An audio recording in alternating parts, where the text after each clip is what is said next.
Har du nogensinde stået på kanten af historien, følt en mærkelig kulde krybe ned ad ryggen, velvidende at du står over noget gammeldags, noget, der ikke burde forstyrres?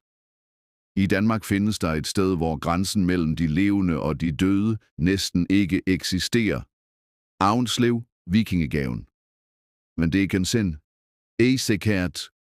Det er ikke kun stedet, der får hårene til at rejse sig på dem, der tør våge sig derhen. I århundreder har dette hellige vikingsted været kilde til uhyggelige rygter. Et ægte skrigende skrig, der gennembor nattehimlen, tilsyneladende kommer fra dybt inde i graven selv. Lokalsamfundet taler om det med lave stemmer. Paranormale efterforskere har forsøgt at løse mysteriet, men skriget forbliver. Men hvorfor? Hvad kan forårsage denne unaturlige lyd? I aften dykker vi ned i mysteriet om Avnslev-skriget, Danmarks mest hjemsøgte vikingegrav. Kunne dette uhyggelige fænomen være ekkoet af en hævngerrig vikingkriger, der nægter at hvile? Graven. Afsløring af historien. Gemt væk i det stille landskab i Danmark, er Avnslev-graven et sted, der føles mere som en glemt relikvie fra en tid, hvor mænd levede og døde med sværdet i hånden. Dette er ikke bare en hvilken som helst gravplads. Det er en vikingegrav, en, der bærer vægten af århundreder og de restløse ånder af krigere, der kæmpede for ære, glorie og måske endda udødelighed. Avnslevstedet ligger i den lille by Avnslev på øen Fyn, en region fyldt med vikingehistorie. I århundreder har jorden her været vidne til op- og nedture af riger, men det er resterne af denne gamle grav, der tiltrækker mest opmærksomhed. Opdaget i det 19. århundrede indeholdt gravhøjen resterne af det, der syntes at være en vikingkriger, hans knogler arrangeret på en måde, der antydede en mægtig figur. En person af stor betydning. Historikere mener, at denne grav kunne være hvilestedet for en højtstående viking, måske en høvding eller en stor kriger, men detaljerne er gået tabt i tidens løb. Vikingetiden, der strakte sig fra cirka det 8. til det 11. århundrede, var fyldt med brutale kampe, store erobringer og komplekse åndelige overbevisninger. For vikingerne var døden ikke en afslutning, men en overgang, ofte til et efterliv, hvor krigerne fortsatte med at kæmpe og festere i Valhalla. De troede, at sjælen af den afdøde kunne vandre, især hvis de ikke var blevet overfødt.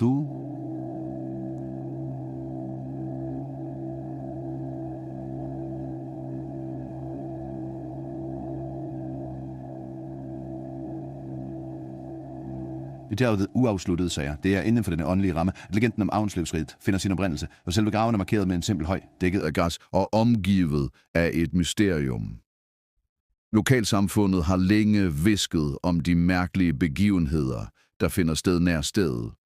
Dyr, der opfører sig uroligt, pludselige vindpust og en følelse af, at du aldrig er helt alene. Men det er det hjemsøgte skrig, der er blevet dens mest definerende træk. Dette var ikke bare en gravplads. Det blev et portal. En grænse, hvor adskillelsen mellem de levende og de døde begyndte at udviskes. Når vi står på kanten af historien, må vi spørge, hvad nu, hvis denne grav ikke bare er en relikvie? Hvad nu, hvis den stadig er hjemsted for noget? Noget, der nægter at blive glemt. Avnslev-skriget, legenden. De første hvisken om Avnslev-skriget begyndte at cirkulere i de lokale landsbyer ikke længe efter opdagelsen af vikingegraven. I starten var det ikke andet end et mærkeligt rygte, en fortælling spundet ved ildstedet, måske overdrevet af frygt eller nysgerrighed. Men så blev lyden hørt, og hvad der begyndte som folklore, blev hurtigt til en uhyggelig virkelighed. Legenden fortæller om en nat for mange år siden, hvor en gruppe lokale bønder, nysgerrige på den mystiske gravplads, besluttede at undersøge højen. Det var en nat uden måne, den slags, hvor verden føles mærkeligt stille, og luften er tyk med en tavshed, der gør hver lyd til noget forstørret. Da bønderne nærmede sig graven, gennembrød et blodfrysende skrig stilheden, så råt, så lidelsesfuldt, det syntes at komme fra selve jordens dyb. Skriget var ikke et dyrs hyl eller vinden gennem træerne. Det var menneskeligt, og det var ubestrideligt fyldt med smerte og lidelse. Forfærdede, flygtede bønderne. Hver enkelt løb i en retning, der ville føre dem langt væk fra graven, væk fra det, der havde udgivet det skræmmende skrig. Historien om den nat spredte sig hurtigt, og snart hævdede andre at have hørt skriget også. Folk ville gå forbi kirkegården, kun for at høre det ekko ud af mørket, hver gang mere desperat, mere panisk. Nogle hørte det i den døde nat, andre ved daggry, når dagens første lys knap nok nåede jorden. Og fandt jeg nøje for væssers væver, det ganske afsæt skasse med usinfo. Beslov ledte ud for. Blev skriget efterfulgt af en unaturlig stilhed, der hængte tungt i luften. Så hvad er kilden til denne skræmmende lyd? Lokalsamfundet mener, at det er den rastløse ånd af den vikingkriger, der er begravet der. Men ikke hvilken som helst kriger. Nogle siger, det er skriget fra en mand forrådt i kamp, en der aldrig havde chancen for at dø med ære. Andre hvisker, at graven blev forstyrret for længe siden, og at krigerens sjæl aldrig fik lov at hvile. Kan skriget være hans, der stadig kalder efter hævn, retfærdighed, eller måske endda fred? Der er også dem, der mener, at skriget ikke stammer fra én sjæl, men et kor af stemmer, hele hære af vikingekrigere, fanget mellem de levende og de døde, evigt dømt til at genopleve deres sidste øjeblikke i en mareridtsagtig lykke.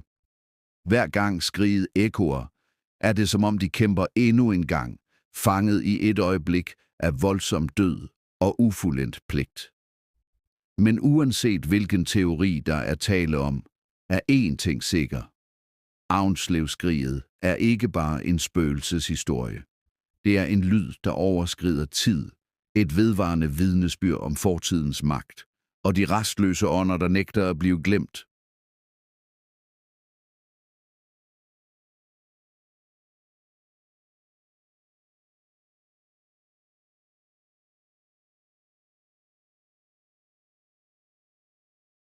Teorier bag Aunslevskriget. Aunslevskriget har forvirret både skeptikere og troende i generationer med utallige teorier, der forsøger at forklare den uhyggelige lyd, der ekkoer fra graven.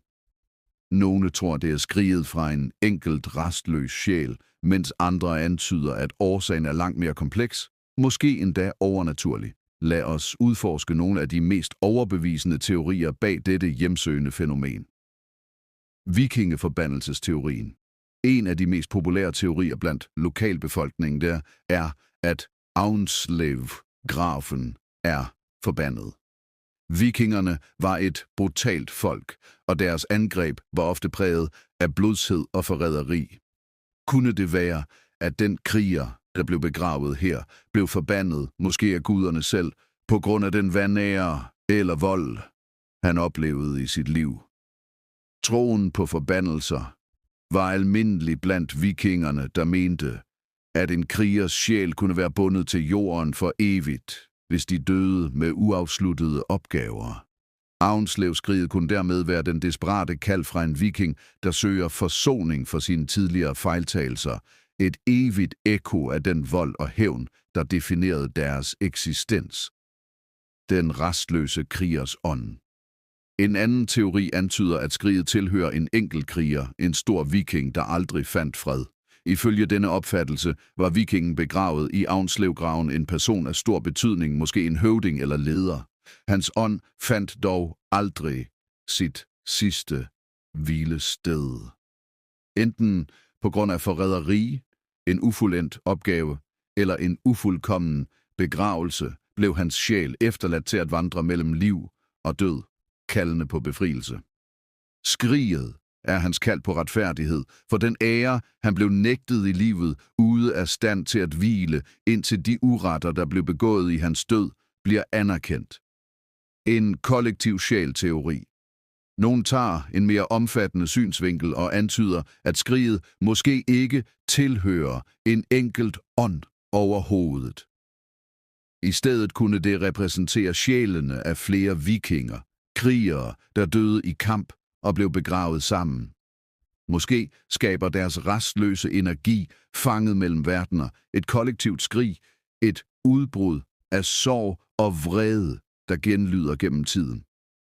I denne teori er Aunslev-skriget ikke blot én stemme, men den samlede lidelse fra mange, evigt fanget i en cyklus af vold.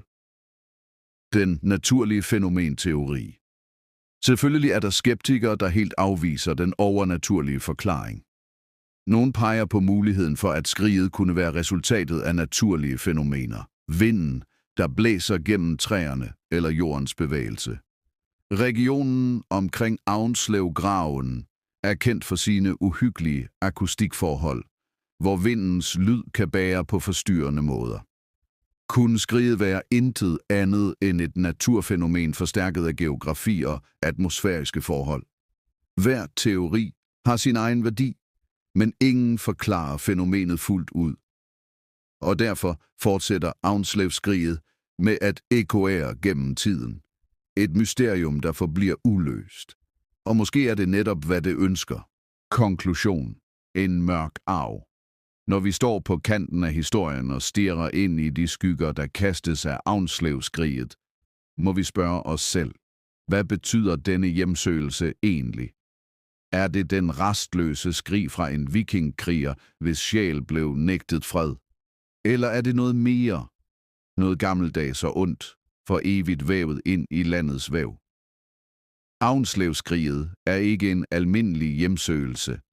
Det er et vidnesbyrd om fortidens magt, et vedvarende ekko fra en tid, der er længe forbi, men ikke glemt. Uanset om det er skriget fra en enkelt kriger eller den kollektive klage fra mange, repræsenterer det et mørkt kapitel i Danmarks vikingehistorie, et kapitel gennemsyret af blod, forræderi og en åndelig forbindelse, der nægter at falme. Graven, med sine gamle knogler og glemte historier, fungerer som en gateway, en tærskel mellem de levende og de døde. Hvad der gør denne fortælling endnu mere uhyggelig, er hvordan skriget fortsætter med at genlyde, på trods af alle forsøg på at forklare det. Det er en påmindelse om, at nogle mysterier er ment at forblive uløste. Måske er det sjælene af de døde, der strækker sig ud fra fortiden, deres skrig, der resonerer gennem tidens løb. Måske er det en forbandelse, der aldrig vil blive brudt, et sår i jorden, der nægter at hele. Men uanset hvad den sande natur af Aunslev-skriget er én ting sikkert. Det har efterladt et mærke på verden. En mørk arv, der nægter at blive tavset. Og så længe jorden består, vil skriget fortsætte, dens historie båret videre af dem, der tør at lytte. Hvad mener du? Er det en hævngarig ånd, et historisk ekko, eller noget mere ondsindet? Læg dine tanker i kommentarerne herunder.